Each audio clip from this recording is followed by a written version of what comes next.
Random, a treacherous frontier.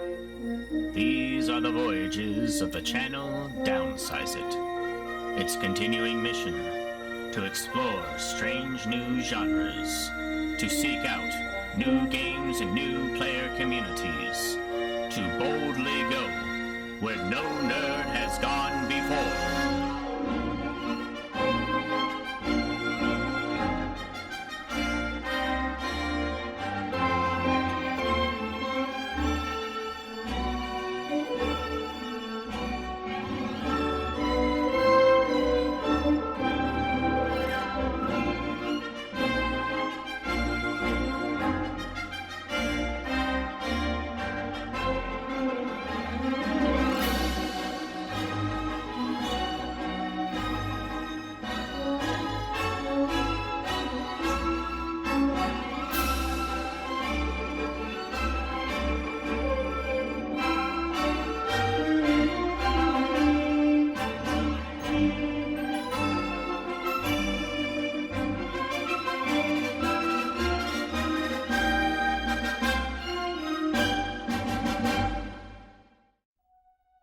Greetings, my name is Ben, aka Downsize It, and today we are continuing our Star Trek Into the Unknown ship breakdowns. And for this video, we have the Constellation class starship. And just looking at the overview of the stats here, this is the only support class of ship in the game at the moment. I'm sure we'll be seeing more of those in future expansions for other races as well. This fills a support role.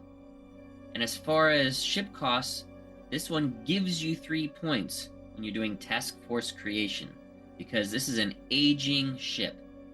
This starship was basically just after the Kirk eras when these ships came into service, a little bit after the Excelsior. Been in service for many decades by the time of Star Trek Into the Unknown, which is Deep Space Nine and end of Next Generation era. And basically an aging ship. Not necessarily a workhorse. The Excelsior class was really the backbone workhorse of the fleet for about 100 years. But the Constellations were still utilized a lot. It was actually Captain Picard's first command, the Stargazer, was a Constellation class ship. So definitely a support role, not combat heavy, but designed to do other things within your fleet. So while it can sort of defend itself if it's left on its own, you really want to have another ship escorting it to provide cover, etc., while it does, perhaps, like missions and other operations, etc., within the game that you're playing. So, to that point, let's go over the specifics, starting with the stations. Okay, in the captain's chair, I like that it has the same ability as the Galaxy class, the address action, where you test difficulty 3, command plus diplomacy to inspire this unit. It's slightly different than the Galaxy class. The Galaxy class allows you to inspire a unit at comms range, I believe. This one, though, is specifically just inspiring the Constellation only. But still, inspiration is super strong to raise your crew stat or give yourself advantages depending on where your crew dial is at. But powerful, powerful ability for the captain to do at the captain's chair. And then the standard call alert and warp actions. For the helm, we have the standard impulse action, costing an energy plus technical skill. But a unique action to the Constellation class, close study. So have a technical skill. Basically, you just need to have a technical skill, though you don't have to test, and you get to add an advantage to the ship if there are 1 or more features at 2 inches. And a feature is anything other than a ship. Or a space unit, I should say. So basically, obstacles, anomalies, objectives. So if you're next to one, you can then use your helm. Tactical, here's an advantage, and advantages are used for rerolls. So very useful in specific situations if you want to give yourself just bonuses to be able to get rerolls, or also remove peril in the ready phase. Instrument station. So for the Constellation class, similar to the Galaxy, it can launch class 1 probes naturally. Doesn't have to have the upgrade, which makes sense. It's a support vessel, wants to send out those probes to assist with its scanning and testing, etc. Sensor lock, of course, standard sensor lock. And the sensors and comms stats. So sensors 360 is 4 inches.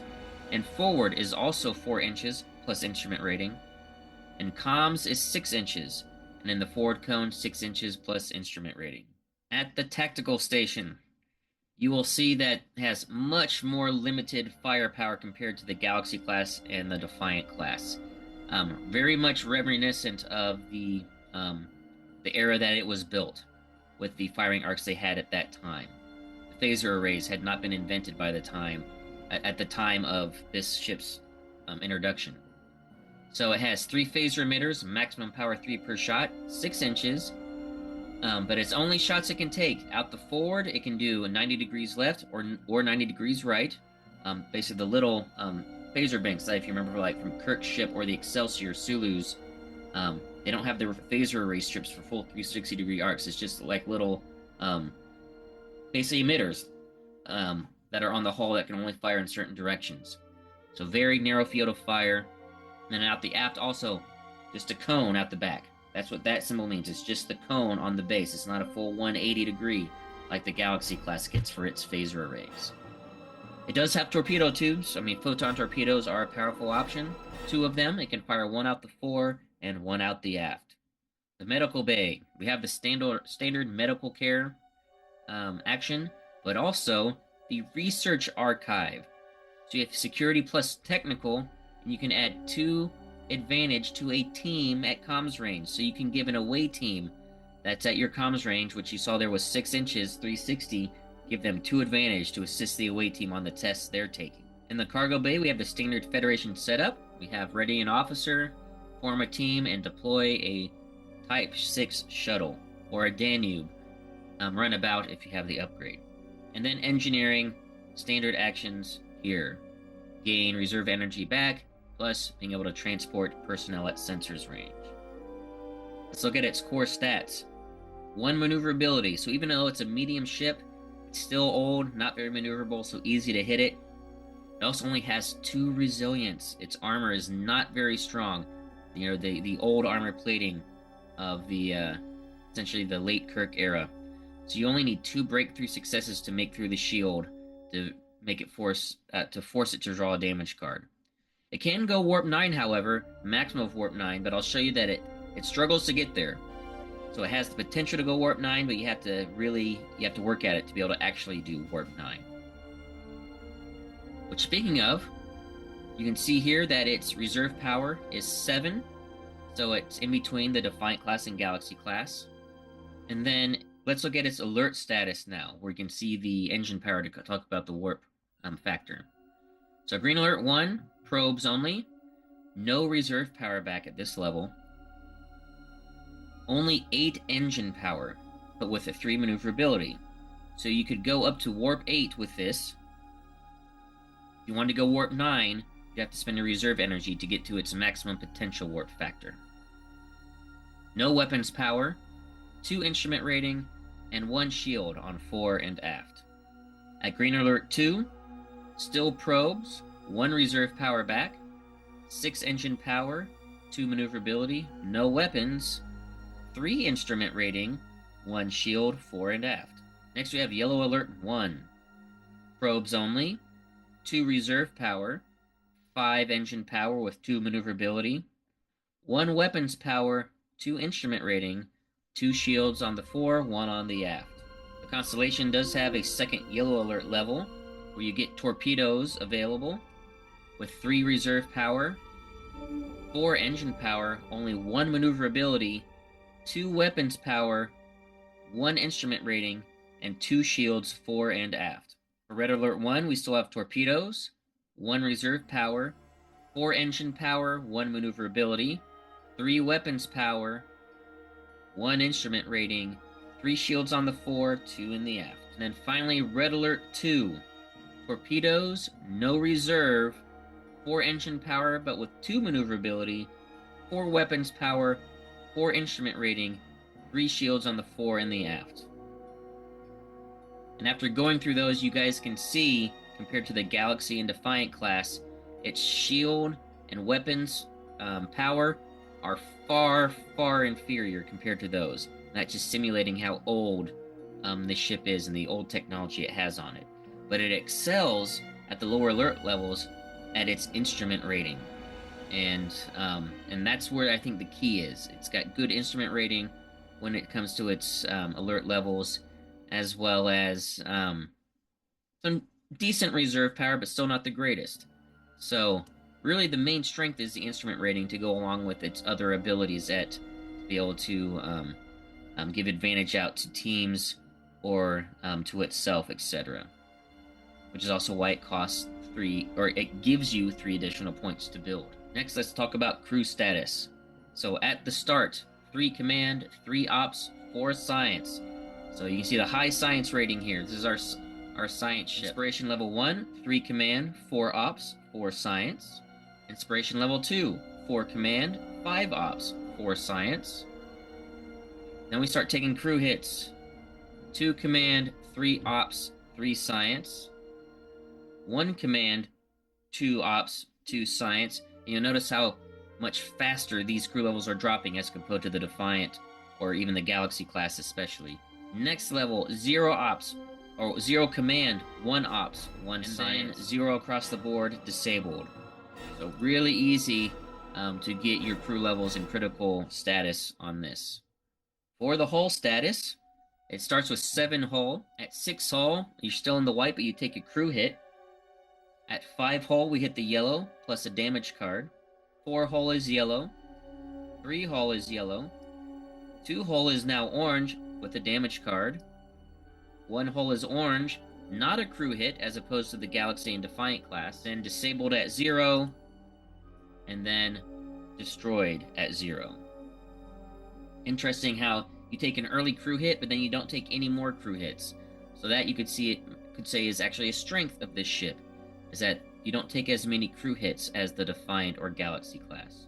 Now for the unique damage deck for the Constellation. We have compartment fires that are assigned to any station, fore or aft. During the hazard phase, each personnel in this end suffers a trauma. So basically fires are raging. You have to extinguish the fires from the cargo bay with an ops plus difficulty 2 plus discipline. And if you fail, the ship sustains a crew hit. So basically, the crew are being burned alive if you don't put that fire out. The standard Federation exploding panels, 4 only, assigned to a bridge station, and a hazard. A opponent can spend a peril on your ship to move it to another station to cause an officer there to gain a peril. They have to be repaired in the med bay. Testing command, difficulty 3 plus mechanics, and you gain a peril if you fail. You then have fried conduits, fore or aft, assigned to any station. And you treat your shield value as 0. This is a brutal one. The Galaxy class has this one too. You have to bypass them in the med bay. And you have to test difficulty 3 science plus mechanics to get your shields back up. Then we have labs depowered, aft section only, or aft hit only, I should say, assigned to the med bay. During the hazard phase, you gain a peril. You have to repair it in the med bay with a science plus mechanics difficulty 2. And then the standard fed warp core breach, aft section only in engineering. You take damage, and if it reduces you to exploding to the destroyed state, you blow up in an antimatter explosion, destroy or damaging units around you. You have to vent the antimatter in the cargo bay to get rid of it. Ops plus mechanics. And if you fail, you take a crew hit, or the person doing it takes a trauma. Okay, and that is it for the Constellation class. And you can see the clear difference in it compared to the Galaxy and the Defiant. Essentially, when it comes to combat and stuff, an inferior vessel, for sure. But it then excels at other things, which is why it's part of the support class. So really good at doing missions, etc. But you want to make sure you have, an escort there. Have the Defiant there escorting it, or the Galaxy class Enterprise there escorting it as well to keep it safe. So, coming up next will be my first Dominion video, starting with the Jem'Hadar battlecruiser. So stay tuned to that breakdown. So thank you guys for watching, and until next time, take it easy.